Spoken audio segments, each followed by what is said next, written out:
안녕하세요. 법무법인 지름길의 손해사정사 김도형입니다. 저는 오늘 의료배상과 관련한 문제에 대해서 말씀을 드려볼 텐데요. 의료배상 관련한 상담을 하다 보면 꼭 이것과 똑같지는 않지만 조금 빗대어서 말씀을 드릴 상황이 있는데요. 저와 상담을 하시면서 원하시는 부분이 제가 느끼기에는 이런 것 같아요. 공부는 적게 하면서 꼭 시험에 나올 문제를 쪽집게처럼 집어서 말해 줄 수 있느냐, 그리고 그 문제들을 잘 맞추면 좋은 대학을 갈 거 아니냐 라는 그런 컨설팅을 원하시는 분들이 있습니다. 그러면 제가 이렇게 말씀을 드려요. 그렇게 될 가능성이 있다 하더라도, 또 운 좋게 그렇게 된다 하더라도 경쟁이라는 것이 결국은 그 대학에 가서 본격적으로 진행이 될 것이고, 그런 경쟁에서 살아남으려면 실력이 있어야 되지 않겠습니까? 그렇게 해서 요행으로 뭔가 이루어진다 하더라도 결국은 무너지게 될 겁니다. 따라서 차곡차곡 준비를 해 나가야 원하시는 결과가 있을 겁니다 라고 말씀을 드리면, 이분들은 다시 이렇게 이야기를 하십니다. 그렇죠, 어렵죠. 그리고 하긴 제가 주변 이야기를 들어보니까 좋은 대학을 간다 하더라도 취직하기가 어렵고, 취직한다 하더라도 또 평생 직장이 아니기 때문에 사실 좋은 대학을 간다는 게 의미가 없겠죠. 그렇게 노력을 해서 보장이 되는 것도 아닌데요 라고 포기를 하시려고 하십니다. 이 상황이 꼭 제가 하는 일과 또 상담하는 분과의 상황이 들어맞는다 라고 할 수는 없겠지만, 제가 여러분들께 조금 쉽게 설명을 드리고자 이 상황을 빗대어서 설명을 드려봤는데요. 사실 의료배상이라는 문제뿐만이 아니라 손해배상이라는 문제들은 차곡차곡 준비되어지는 과정에서 얻어지는 결론들이 결국은 나중에 손해배상액이라는 큰 덩어리를 결정을 하게 되는데요. 이 손해배상액을 결정하는 과정은 쉽게 이루어지는 것이 아닙니다. 굉장히 긴 시간 동안 상대방이 있는 싸움이기 때문에 서로 공격과 방어가 이루어지고요. 그런 부분들에 대해서 긴 시간 동안 분쟁을 해야 되는 문제가 있습니다. 그런데 어려운 부분을 만났을 때 어려움이 있으니까 쉽게 포기하실 분들은 사실은 오늘 영상을 보실 필요는 없고요. 어려운 일이긴 하지만 뭔가를 꼭 해보고 싶으신 분들이시라면 오늘 영상을 꼭 봐주시고요. 제가 되도록 쉽게 설명을 드려보도록 하겠습니다.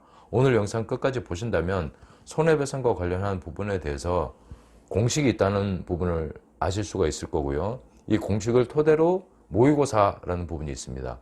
이 모의고사라는 과정을 거치게 되면 여러분들이 하실 수 있는 나름의 선택지가 생기게 됩니다. 이 선택지가 생기게 되면 여러분들이 어떤 부분을 하실 수 있을지에 대해서도 아실 수 있으니까요. 영상을 끝까지 지켜봐 주십시오. 손해배상과 관련한 소송뿐만이 아니라 공부도 마찬가지고요. 운동도 마찬가지죠. 한 번에 어떤 것이 결정이 되는 일은 극히 드물다고 생각이 됩니다. 그 이유는 바로 상대방이 있기 때문인데요. 손해배상에서 가장 중요한 부분은 흔히들 알고 계시는 인과관계가 있느냐 또는 과실이 있느냐 라는 그런 부분들만 결정이 된다라고 하면 진행을 할 수 있는 것이 아니라 전체적인 덩어리가 어느 정도 되는지 그 부분이 정해져야 목표가 생기는 것입니다. 보통 손해배상, 의료배상과 관련한 소송에서 또는 손해배상 청구와 관련한 보험회사도 있겠죠. 여기에서 질문을 하실 때 의사의 과실을 입증을 할 수 있겠냐라는 질문을 가장 많이 하시는데요. 이것은 아주 지엽적인 나중에 해결해야 될 문제에 속합니다. 공부를 해야 되는 목표는 우리가 조금 더 편안하고 안정적인 삶을 위해서 열심히 하는 거라고 생각이 되는데요. 우리가 공부를 열심히 하지 못했던 이유는, 열심히 하신 분도 계시겠지만 열심히 하지 못했던 이유는 공부를 하면 어떻게 된다라는 어떤 확신이 없었기 때문이 아닌가라고 생각이 들거든요. 물론 저도 공부를 열심히 하지 않은 편에 속하긴 하지만, 그러나 시간을 돌려서 만약에 공부를 했을 때 이렇게 또 이런 삶이 펼쳐질 수 있다는 확신만 있다라고 하면, 우리가 시간을 되돌려서 만약에 학창시절로 돌아간다면 누구나 열심히 해야 된다는 것을 알고 있는 것처럼 이 손해배상도 마찬가지입니다. 지엽적인 문제를 가지고 평가를 하는 것보다는 이 전체적인 덩어리를 어떻게 볼 것이며 그 전체적인 덩어리 목표를 이루기 위해서 인과관계와 과실과 같은 문제는 조금 뒤에 생각하셔도 될 문제입니다.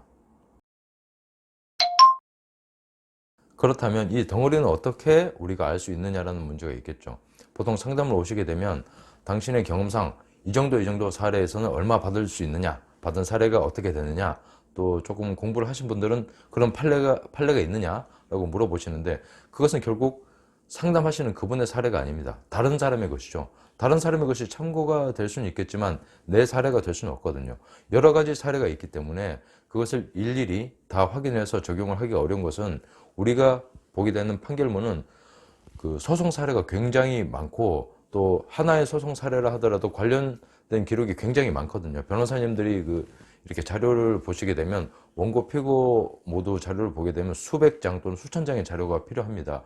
그것을 판결문 하나로 평가하기는 굉장히 어렵기 때문에 그걸 가지고 나의 사례와 빗대어서 생각을 하신다면 오류가 발생을 할 수가 있습니다. 여기서 중요한 부분이 뭐냐면, 이 덩어리를 확인할 수 있는 방법은 평균적인 손해배상의 공식이 중요한데요. 손해배상액을 결정하기 위해서는 위자료, 휴업손해, 상실수익, 향후치료비, 그리고 과실의 평가가 있습니다. 이 5가지 단계를 거치는 것이 대부분의 손해배상 사건의 공식처럼 꼭꼭 들어갈 요소들인데, 이 요소들을 결정하는 여러 가지 중에 정해지지 않은 것, 정해지게 되면 이 덩어리가 결정이 되는 요소들이 있습니다. 그 요소가 뭐냐면 바로 후유장애라는 것입니다. 이 후유장애가 어느 정도이냐에 따라서 전체 덩어리가 결정이 되고요. 이 전체 덩어리를 이루는 요소 가운데 향후 치료비라는 것이 있습니다. 이 향후 치료비가 이 덩어리를 결정하는 요소가 됩니다. 그럼 이 덩어리를 깎아먹는 요소가 뭐냐 하면은 바로 과실이라는 것이죠. 그러면 손해배상을 하기 전에 소송일 수도 있고요. 또는 보험회사를 상대로 한 청구가 될 수가 있겠죠. 그런 부분에서 이 덩어리를 평가를 어떻게 하느냐 하면, 본격적인 본고사를 치르기 전에 이 부분을 청구하는 방식에 준해서 평가를 받는 방식이 있습니다. 저 같은 경우에는 이 부분을 굉장히 선호를 하고요. 이 부분을 하기 위해서는 비용이 듭니다. 비용이 발생을 하는데, 장애평가를 받는 비용과 향후 치료비를 추정을 받는 비용이 들게 되죠. 이 비용을 지출을 하게 되면 우리 마치 본고사 전에 모의고사를 치는 것처럼 이 전체 덩어리에 대한 요소들이 결정이 되면서 평가액도 같이 결정이 되는데요.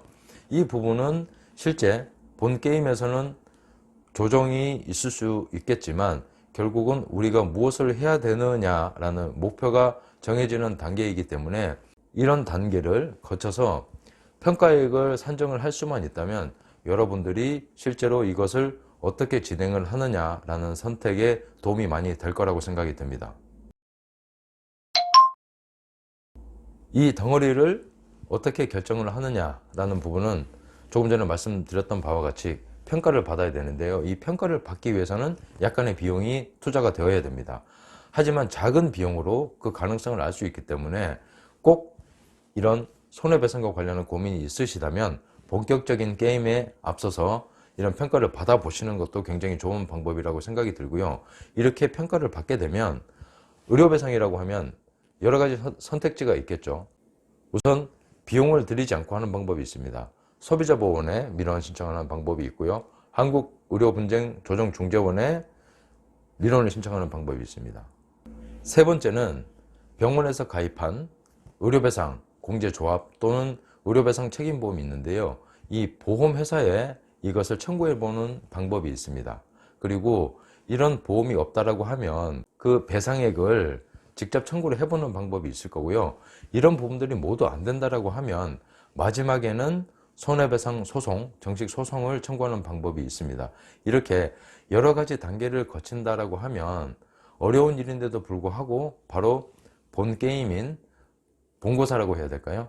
본고사에 대한 부담을 조금 줄일 수 있지 않을까라는 생각이 들고요.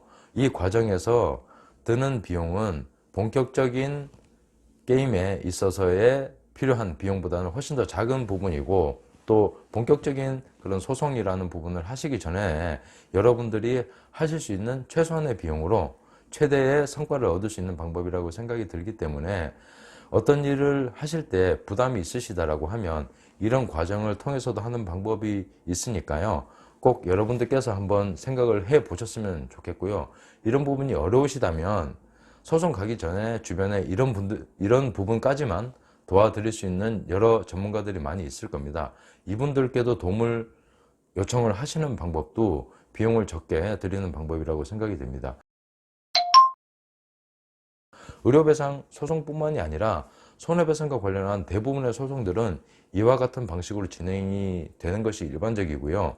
다만 의료배상이 다른 배상 사건에 비해서 조금 어려운 것은 사실입니다만 교통사고 배상과 관련한 문제나 근재보험과 관련한 문제와 폭행사고에 대한 손해배상 문제 역시 비슷비슷한 고민들이 있습니다. 어떻게 하면 비용을 적게 들이고 어떻게 하면 돈을 많이 받을까라는 고민은 모두 마찬가지인데요. 이런 부분에 대해서 비용이 많이 들거나 또 많이 드는 부분에 대해서 위험부담이 많으시다라고 하면 그 전에 여러 가지 단계들이 있습니다.